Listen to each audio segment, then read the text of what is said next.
Hey guys! Welcome back to a new series of video, Med School Survival Kit. This will be a new series all about tips overcoming the stress and struggles in medical school and also some of the insider's view. So in this first episode, we will be talking about how to survive your first year in medical school.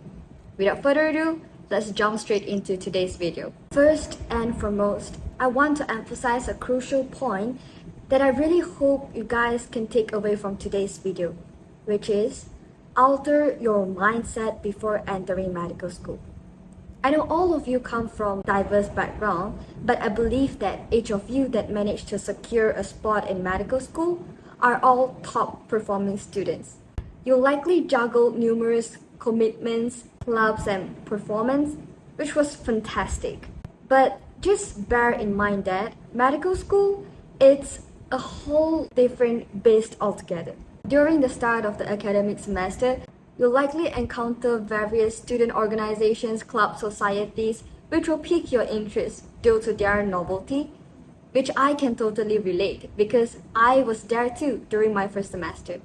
I joined the school band, I joined 3 clubs, I performed in various events, and I even started my own YouTube channel. However, reality set in when I had to pull an all-nighter to meet my deadlines and also to juggle between my studies and all other extracurricular commitments, which made me question myself whether I could even survive through my first semester of medical school. So, here is my piece of advice. Never overload your plate. If you're feeling exhausted, overcommitted, you're already halfway through your semester with no grasp of your lectures, then that is a sign for you to let go of your other commitments and prioritize your academic first. Because remember that it's crucial to strike a balance that allows you to thrive in medical school without burning out. And after you regain your focus and your balance, you can then consider to reintroduce those extra commitments or your interest. Alright, let's dive into the academic aspect, which I know most of you are really concerned about. So first, avoid the habit of rewriting your lecture notes. I know it's a common practice for us to rewrite our lecture notes or to summarize our lecture notes because it's what we were told to do so back then in our high school or primary school. But truth be told, it's an inefficient way of learning. I wouldn't go as far to call it as a complete waste of time, but it definitely puts you in a slower pace compared to those who are doing past paper questions or using the active recall techniques. Multiple studies have provided strong evidence that rereading, highlighting, or taking your own notes are in fact considered ineffective study techniques. So let me emphasize another crucial point here. The challenge in medical school is not only the complexity of the content, it's the sheer volume of material you have to grasp. So if you spend your time studying ineffectively, you will eventually find yourself overwhelmed by the sheer volume of material you have to master. Second, start your past papers early. I strongly recommend you to organize your past papers according to your modules and start working on them. This strategy was highly effective for us in the last semester when we realized that we were clearly running out of time and there is no way for us to cover all the topics taught.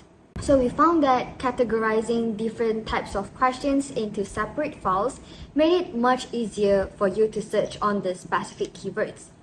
For instance, you learn about the auditory pathway today, so you can simply type the keyword in the relevant column and start practice questions related to the topic. Even if you feel like you're not completely prepared to start doing past paper questions, I encourage you to at least go through the past papers initially so that you will have a better understanding of what is important in your lectures and what may appear on your exam. With this insight, you can better tailor your revision to focus on this more critical content because ultimately, you won't be tested on every single piece of information that appear in your textbooks or lectures. Third, use active recall and spaced repetition. If you have watched my past videos, you will find me mentioning about active recall very frequent because it has been proven to be one of the best study technique. And I personally found that using flashcards and blurting to be the most beneficial.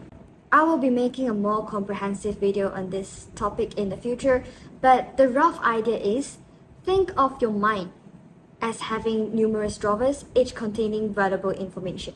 So active recall is like reaching into these drawers, pulling out the informations, and putting them into practical use in your learning process.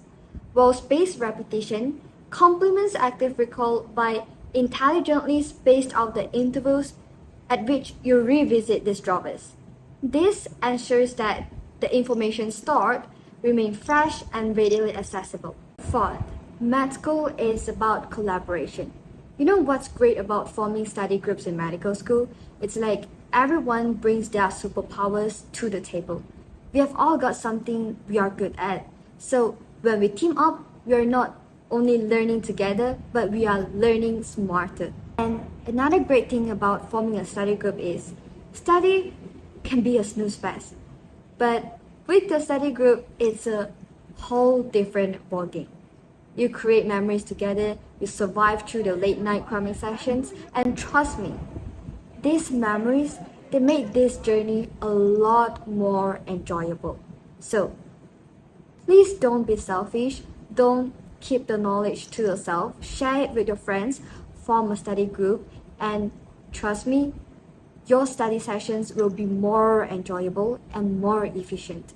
Many of you have been asking what textbooks or resources that I'm using and where to get them, so I'll be sharing my choices and you guys can use them as reference. So for anatomy, I'm using Natus. For biochemistry, I'm using Lippincott. For physiology, I prefer Ganon. And for pathology, I'm using Withers, and also a website which I strongly recommend for histology slides. I'll link it at the description box below and you guys can check it out. However, I don't think there is a need to buy textbooks because you can find them in PDF format online.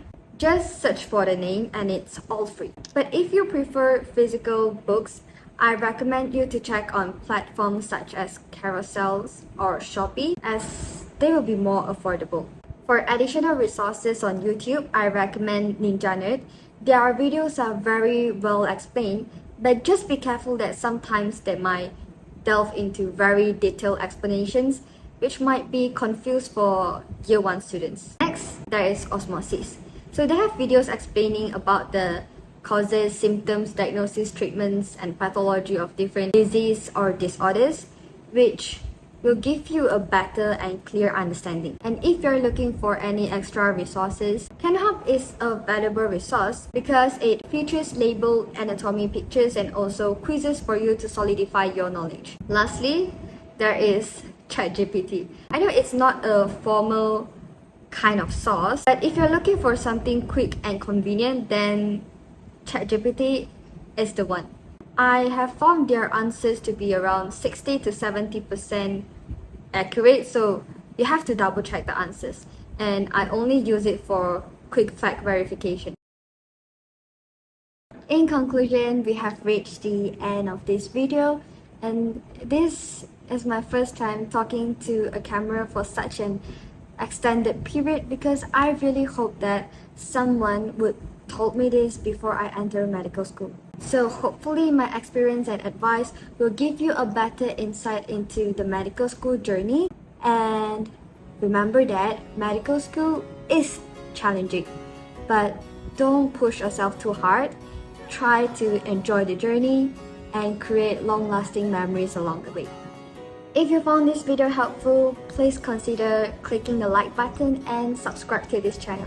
See you in the next video. Bye!